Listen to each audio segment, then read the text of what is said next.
Oke, oke. Oke, baik Bapak Ibu, Assalamualaikum warahmatullahi wabarakatuh. Oke, selanjutnya untuk kasus 3, di sini akan saya bacakan kasus 3-nya, di mana akan Anda bercerita jika dia baru saja mendapatkan teguran dari kepala sekolah yang menerima laporan dari pengawas sekolah yang melakukan supervisi saat mengajar. Pengawas sekolah yang melakukan supervisi keberatan ketika rekan Anda mengajar tanpa buku teks. Rekan Anda mengajar dengan memanfaatkan sumber-sumber belajar lainnya. Ketika diingatkan pengawas tersebut, rekan Anda menyampaikan jika ia tetap mengacu pada kurikulum walaupun tidak menggunakan buku teks. Pengawas tersebut tampaknya tersinggung dan memberikan laporan tentang hal itu kepada kepala sekolah. Bagaimana Anda menyikapinya? Di sini yang berperan sebagai coach adalah saya sendiri, Ani Rahmawati. Sebagai coachingnya adalah Bapak Bustanul Arifin, dan sebagai pengamat Bu Elvira dan Bu Tina. Assalamualaikum Bu Ani. Ada waktu sebentar, saya ingin ada yang saya mau sampaikan pada Bu Ani. Waalaikumsalam Pak Bus. Dengan senang hati. Di sini Pak Bus ada yang mau diceritakan? Gini Bu, kemarin kan ada supervisi dari pengawas. Ketika pengawas mengingatkan saya karena tidak memakai buku teks saat mengajar, sehingga saya bilang kalau saya tetap mengacu pada kurikulum, tidak menggunakan buku teks, dan saya menggunakan sumber-sumber yang lain. Tampaknya pengawas tersebut tersinggung dan memberikan laporan kepada kepala sekolah, sehingga saya dapat teguran. Ini yang mengganggu pikiran saya, Bu. Oh iya, oke Pak Bus. Kira-kira apa yang bisa saya bantu Pak? Dan apa yang ingin Pak di akhir diskusi kita kali ini? Saya ingin kembali memperbaiki kondisi ini, Bu. Kalau ketemu kepala sekolah itu nggak canggung lagi karena permasalahan kemarin, sehingga saya lebih nyaman ketemu dengan Pak Kepala Sekolah maupun Pak Pengawas.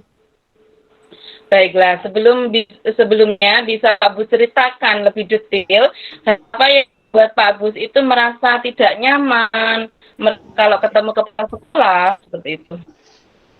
Saya bingung, Bu. Saya merasa saya ini sudah benar. Bukankah sumber belajar itu banyak, nggak cuma buku teks. Saya memang pada saat itu tidak menggunakan buku teks, tapi saya menggunakan sumber yang lain seperti internet yang diakses oleh anak-anak di lingkungan sekolah, dan juga sumber belajar yang lain. Nah, tapi saya dinilai tidak kompeten dalam mengajar. Oke. Apa yang membuat Pak Bus itu merasa tidak berkompeten dalam mengajar? Nah itu tadi Bu, pengawas kan sudah menegur saya ketika saya mengajar.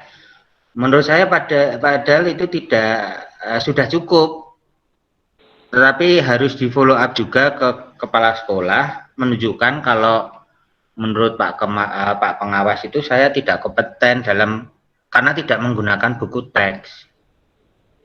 Oke. Menurut Pak Bus sendiri, bagaimana sebenarnya guru yang berkompeten itu? Kalau menurut saya, guru yang berkompeten itu yang bisa menggunakan segala yang ada di sekitar kita itu sebagai sumber belajar, tidak harus dengan buku teks saja atau book oriented. Karena yang namanya belajar itu kan anak-anak menjadi semakin paham jika kita mengkonstruksi pengalaman belajar murid secara langsung, tidak hanya dengan buku, tapi juga dengan yang lainnya. Bagus sekali pemahaman Pak Bus ya. Selain itu, apa ada lagi Pak? Guru yang Menurut saya, ya, yang lainnya guru yang mengetahui kemampuan muridnya, sedangkan kemampuan murid ini kan berbeda-beda. Sehingga akan lebih bagus jika pembelajaran diberikan itu sesuai dengan kemampuan murid tersebut, yang kita kenal dengan itu loh Bu, yang pembelajaran diferensiasi itu loh. Nah, Oh itu kan iya.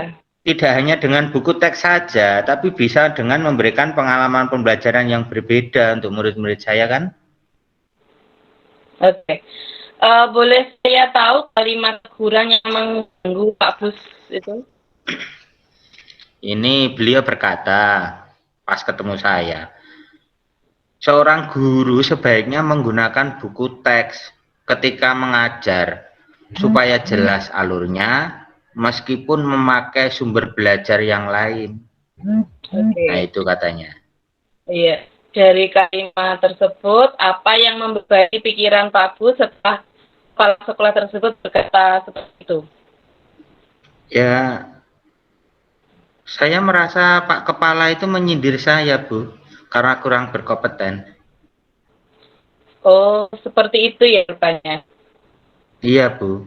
Saya merasa nggak nyaman kalau ketemu Pak Kepala lagi. Apa yang kira-kira harus saya lakukan? Oke. Selama ini, apa usaha yang Pak Bus eh, lakukan jika menghadapi atau sedang menghadapi teman yang memiliki pandangan yang berbeda dengan Pak Bus? Apa yang Pak Bus lakukan? Saya biasanya ngajak diskusi teman tersebut, Bu. Saya menanyakan mengapa memiliki pandangan seperti itu. Kira-kira apa alasannya dari sudut pandang dia? Oke. Pada kasus Pak Bus kemarin, beranikah Pak Bus untuk mengajak diskusi kepala sekolah agar mengerti sudut pandang beliau? Insya Allah saya berani, Bu. Karena saya juga tidak nyaman jika ada perasaan yang mengganjal di lingkungan tempat saya bekerja. Ya, benar sekali Pak Bus. Segala sesuatu memang harus segera kita selesaikan agar tidak menjadi masalah di kemudian hari. Jadi Pak Bus sudah tahu apa yang akan Pak Bus lakukan sekarang? Apa tindak lanjut Pak Bus setelah diskusi ini? Iya, Bu. Setelah ini coba saya akan menemui Pak Kepala Sekolah untuk menyampaikan permasalahan kemarin itu agar saya lebih nyaman lagi. Ya, benar Pak. Kemudian apa komitmen Pak Bus terhadap rencana aksi tadi? Saya akan terus memperbaiki diri dan berkomitmen untuk terus meningkatkan pembelajaran untuk mencerdaskan kehidupan bangsa. Oke, bagus Pak Bus. Motivasi intrinsik sangat penting dalam kita berkarya. Kemudian, siapa yang akan membantu Pak Bus dalam menjaga komitmen tadi? Mungkin ada komunitas praktisi mungkin? Ada, Bu. Ya, komunitas MGMPS yang ada di sekolah kita kan kita bisa untuk menjaga komitmen ini. Karena setiap ada topik pembelajaran yang kurang sesuai akan kami diskusikan dan akan ada saran ataupun solusi untuk itu biasanya. Ya, jadi dari diskusi ini kita sudah menemukan solusinya, Pak Bus. Ya. Sudah terjawab dari apa yang menjadi yang masih agak nyaman ini, gimana kurang ketidaknyamannya? Iya, Bu, terima kasih waktunya. Ya. Sama Bu, semoga bermanfaat. Oke, langsung saja 1 menit untuk Bu Tina dan 1 menit untuk Bu Ella menyampaikan komentar pemak. Oke, terima kasih Bu. Ini menurut saya langkah-langkah dalam